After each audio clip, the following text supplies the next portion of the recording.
proposed to further government goals, and it's often outlined in written form. And I believe, in view of our discussion on the national policing policy, we all have a better idea of what it entails and also the strategic level of matters that are addressed in that policy as an indication of government's goals and aims. But if I can just ask you to stop there, perhaps. You recall the National Commissioner said he reached out to the President. The President said he'll talk to the Minister.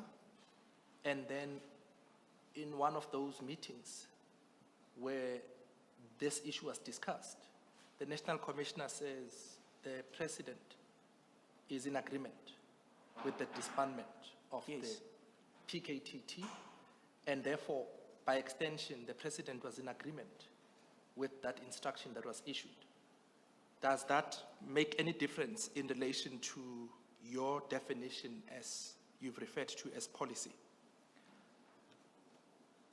Government's policy does not only relate to the decision or view of a president and a minister, and this is even more pertinent in view of our current government of national unity. So it cannot be proposed that even if it was discussed with the president, it has now become government's policy or government's intention to dissolve the PKTT. All right. I understand your answer. Please proceed. This appears to be aligned to the requirement that the national policing policy requires consultation with provinces to ensure a course of action to achieve a particular goal, in this case to address policing needs and priorities. This is furthermore consistent with the policies already drafted and issued by the Minister of Police, which were written documents and aligned to government priorities, with the aim to provide medium to long-term strategic course of action. In contrast, a direction is identified in the Oxford Dictionary as a position towards which a person moves or points, and refers to guidance or supervision. A direction does not require to be in writing and may also include verbal instructions. It appears to be focused more on immediate or short-term action. Just on that general, was the disbandment instruction a direction as envisaged in section 2072 of the Constitution? If not, why? I am aware that from paragraph 93 onwards, you do deal with the question whether the disbandment instruction was a policy or an operational matter. You do not deal, however, with the question of a direction. That is from 93 onwards. Hence my question. Okay. So, was the instruction a direction or not? And why not? Chair, clearly it was an instruction by the Minister. It also contained the word, I believe repeatedly, direct. The question is, was it a lawful instruction or direction, in the sense, did the Minister have the power to direct or command the closure of a task team that was investigating crimes? And in my view, it did not have that authority, because it relates to the operations, investigating cases, and the operations of the police. In other words, the execution of the police's mandate in terms of section 205(3). If we say the National Commissioner is responsible to manage and control the police service, that must be linked to manage and control the police service in the execution of its constitutional mandate. And the decision of a minister to close a political task team that was responsible for the investigation of crime, in my view, fell outside the mandate or authority of the minister. So in short, what may be purporting to be a section 2072 direction cannot be such a direction if it has strayed onto operational matters. I agree with that submission or with that explanation, Chair. Well, if I can just come in, it's not even a question of agreeing. I think the chair is simply paraphrasing your statement and the proposition that you put. Okay. So I it- confirm. Yes. I think, lest the chair be misunderstood to say Thank he you. put for a that, particular Mr. suggestion. Vitao. Thank you. Thank you, Chair. Sorry, Mr. Mda. Yes. General, two questions from me. One about directions. What would constitute a direction that does not offend, a direction from the minister that does not offend the constitutional structure? Commissioner, in my view, especially if you consider public engagement, such as in Bezos, will be a place where the minister engage with the community. And if a minister, for example, during such an engagement with the community finds out that there's unhappiness, for example, in the Western Cape with gangsterism, and the minister tells the National Commissioner, you have to do something about gangsterism, that would be a direction.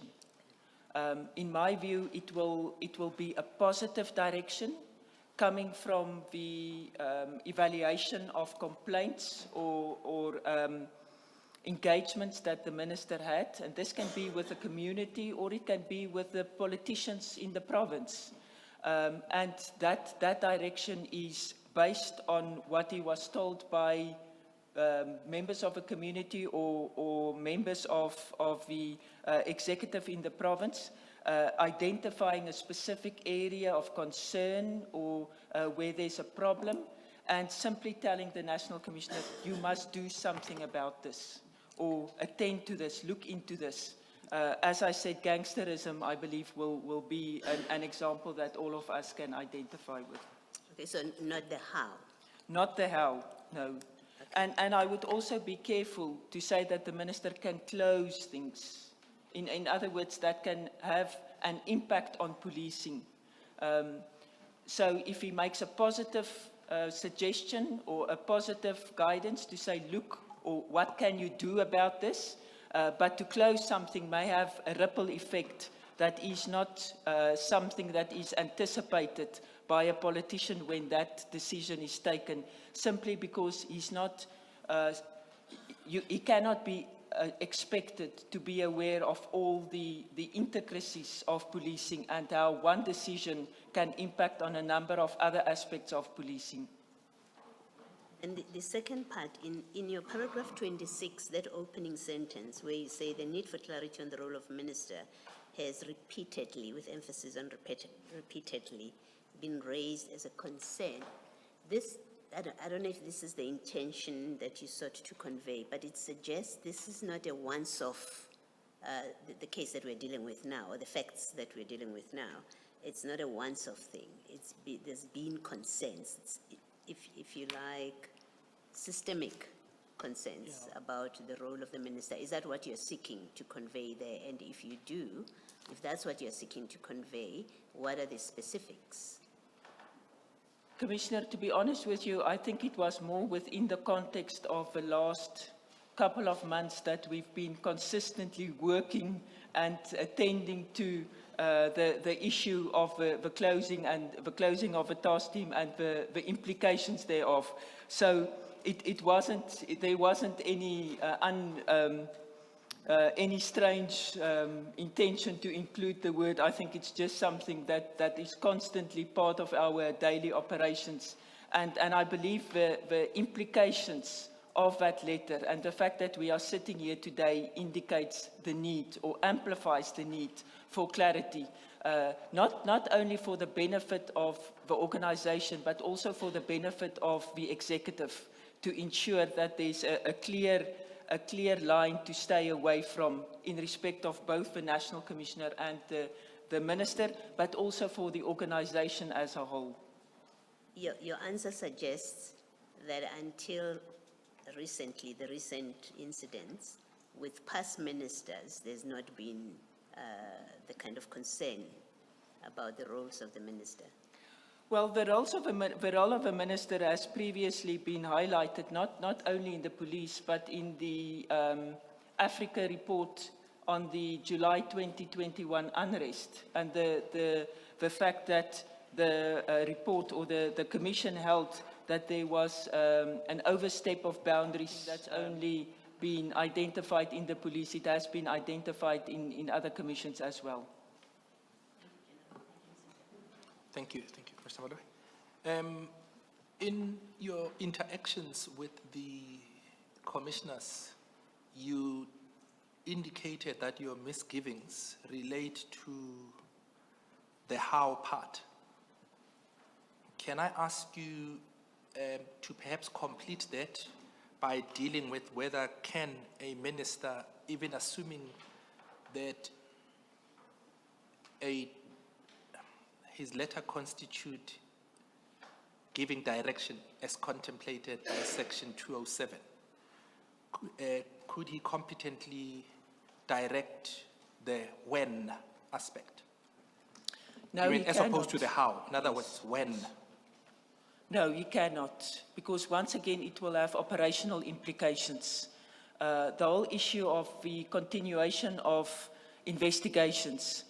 Let me give a very simple example. That court case that was supposed to be heard on the first working day in January, what should have been done with that case? Should the investigator have simply withdrawn and say, I'm not involved in this investigation anymore? If there was a bail application, should the investigator say, I'm no longer authorized to, as a member of the political task team, to attend to this matter so that there's no one in court to oppose or to assist the prosecutor in opposing bail?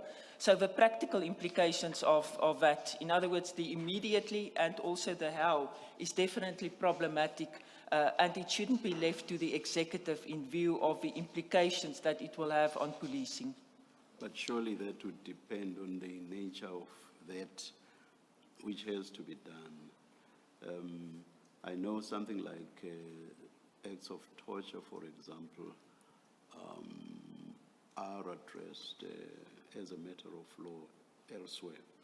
But if despite the existence of such law, the minister is of the view that torture is committed by the police, what would be wrong if the minister were to say, I am issuing this direction and I am saying this must stop immediately? I'm just giving that as one example to make the point that surely it would depend on what the direction is about, and you cannot in a blanket manner say that it can never be immediate when it's issuing from the minister.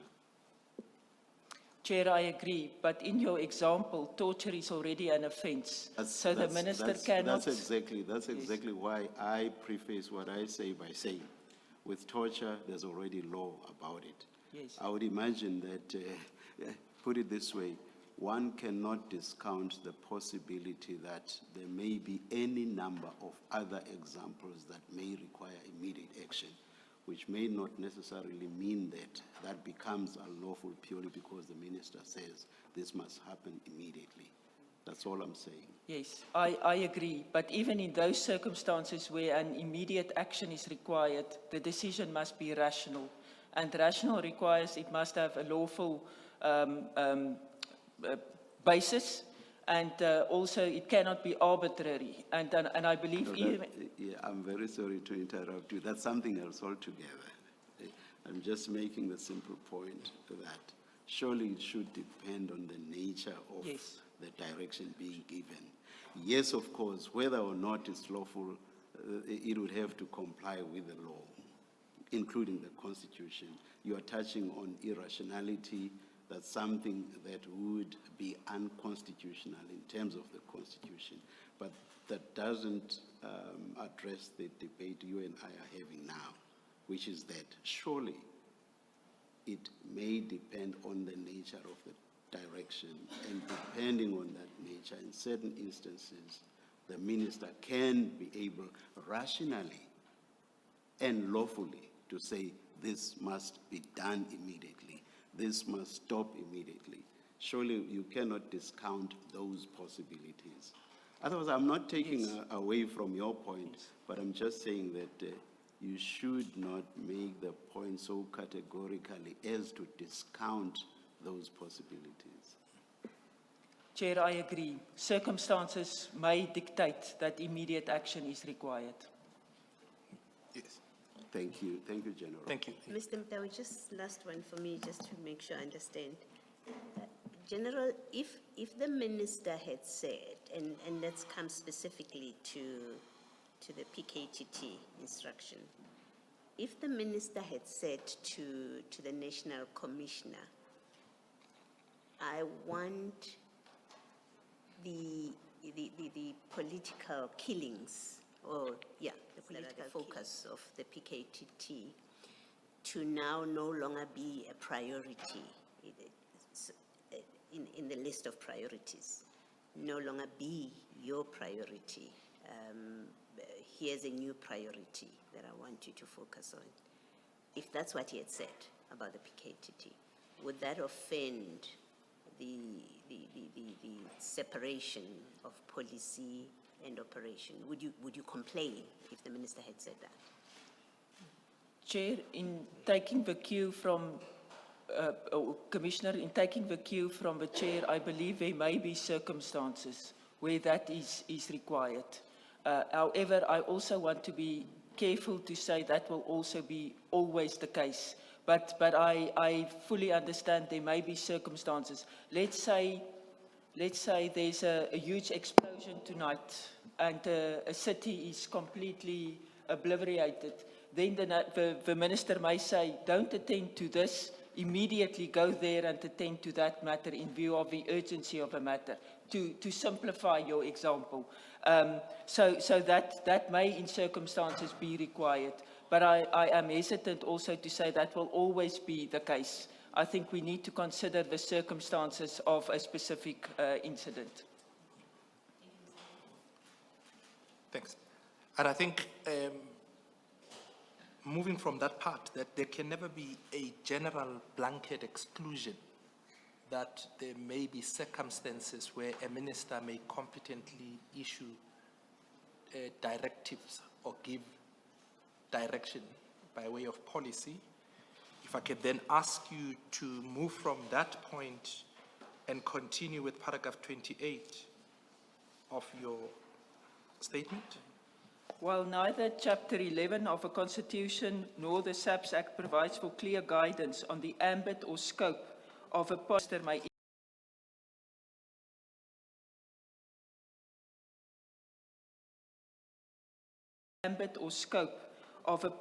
President exercises the executive of cabinet by implementing national